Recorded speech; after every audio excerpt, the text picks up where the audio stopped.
G'day guys, welcome back. So for this video we're going to take the ute down to the dyno and give it a bit of a tune-up. So I've gone through and done a few things, fitted the catch can and the overflow tank that we had made. Made a couple of lines, so these ones here run around the back to the tapper cover. So there's one here and runs around there, runs around the back of the blower. These ones here are the vents, so they just run down the front, down near the front bar, so with filters on them.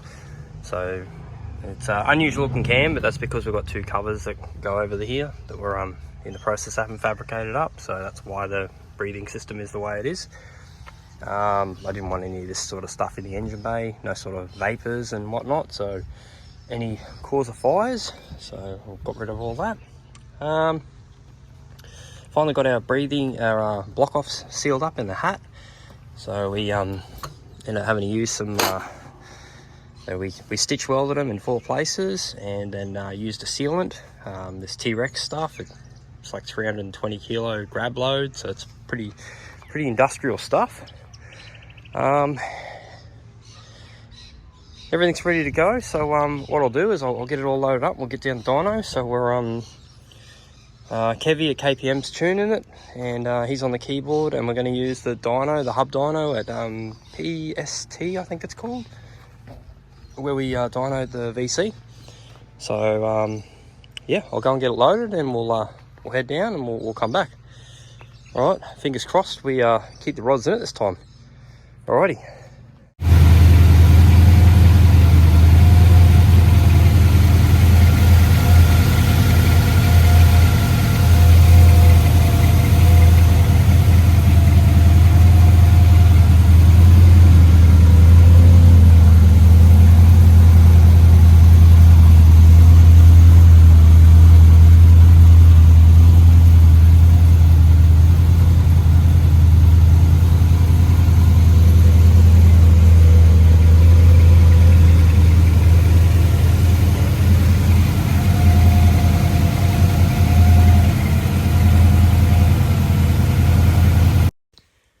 Okay, and in typical fashion, the ute has decided to throw a tantrum. So what we've got here is our starter motor.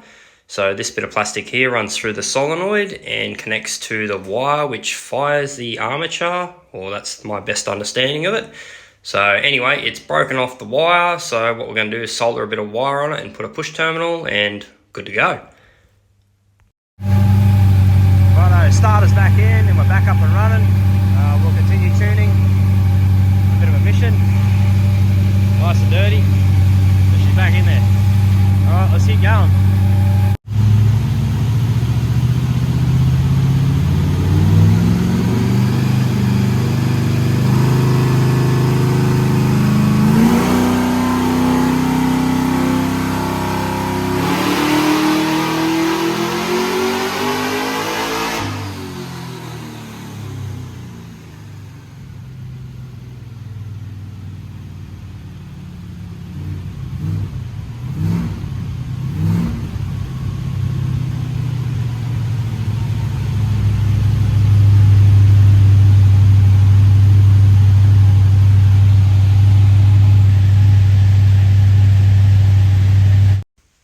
Okay, so first pull, everything seemed to be relatively clean.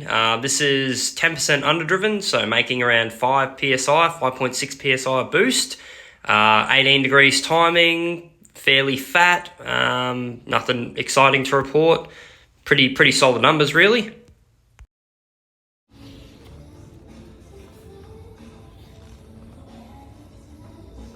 Right there. I'll have a look across here.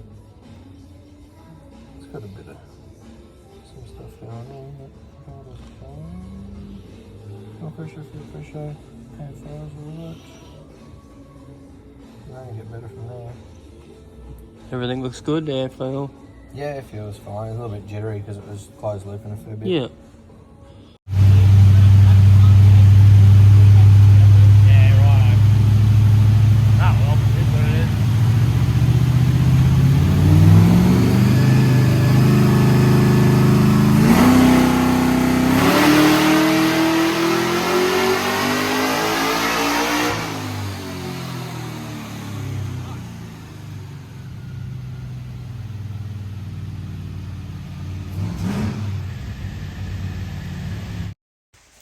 Okay, so for this run, we threw a bit more timing in it. So up to 22, so another 4 degrees timing. Still on the same 5.6 PSI. Pretty impressive numbers really for the setup. But yeah, so next up we'll swap the pulleys over and we'll go 10% overdrive and see what she makes.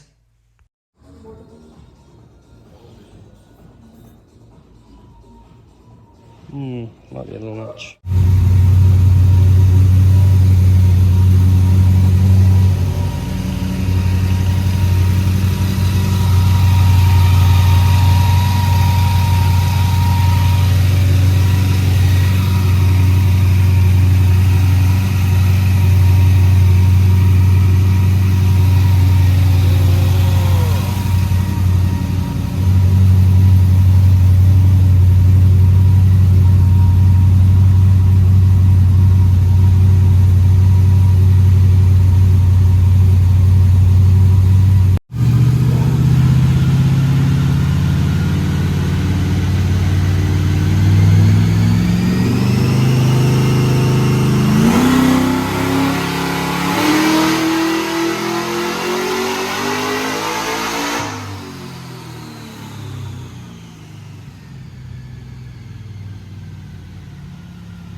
Okay, so a little bit disappointed, but that's okay.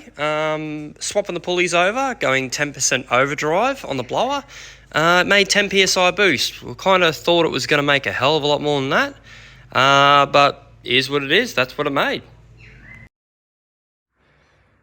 All right, so following night, we're back home, just doing some last minute finish up. I'm pretty happy with the power. What I'm going to do though is I am going to go back to the underdrive.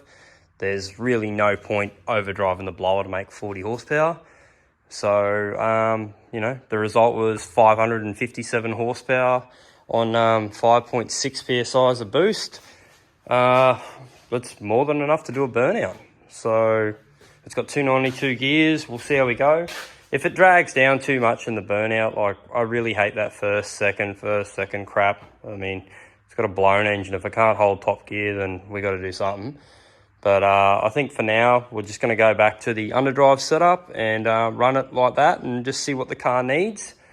So one issue I did have, the coolant sensor, the gauge that I've got is on the driver's side head. So obviously the passenger side head has the one for the ECU. The one on the driver runs the gauge.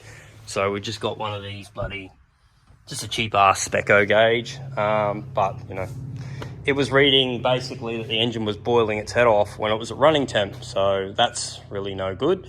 So what I've done is I've grabbed my tablet dash from the VC and we've slung that in there. So the plan was always to run this dash. I've actually got a Mako insert for it. Just run out of time really because there's a burnout comp on this weekend coming and I really want to go. So we're actually booked in to go to Mackay for the Sugar City, I think it's called. Sugar City Motorfest, Powerfest, something like that. So it's a bit of a travel. So I'm from Chimboomba in Queensland. So it's a bit of a hike, but we're all going to head up there. So we're going to head out this weekend and do some testing with the car. I've got a few sets of tyres. So I'm just putting standard rims under it now to see how everything fits. So obviously if it blows the tyres and we're sitting on the rims, that it's not going to sit on the ground. That'd be quite embarrassing. Yeah, it looks a bit embarrassing if your car's on the ground and can't move. So I am checking it. Everything looks good. You won't be able to see if I put the camera under there, but basically everything clears. Coilover brackery and everything, we've got about 20 mil with everything except the mufflers. So I might get in there and do a bit of a pie cut on the top and just weld them again and lift them up a bit. So it only really needs 20 mil, so that's a bare rim. So chances of being on an absolute bare rim are pretty slim because it's usually got a layer of rubber around the outside, the edge. So the chances of it ever being this low are pretty damn slim. They usually jump on you pretty quick when you knock the tyres off, when the tyres pop. So but to avoid all embarrassment, we will lift the mufflers up and we should be ready to go. So anyway, pretty damn happy with how it's turned out. Pretty excited to get it out on the pad. Well, I'm not excited, I'm actually shitting myself because it's been a long time since I've been out and this is a lot of money to go out and hurt. So see how we go anyway. All right, well, I'll keep you in the loop, and obviously we'll film that one. All right, catch you later.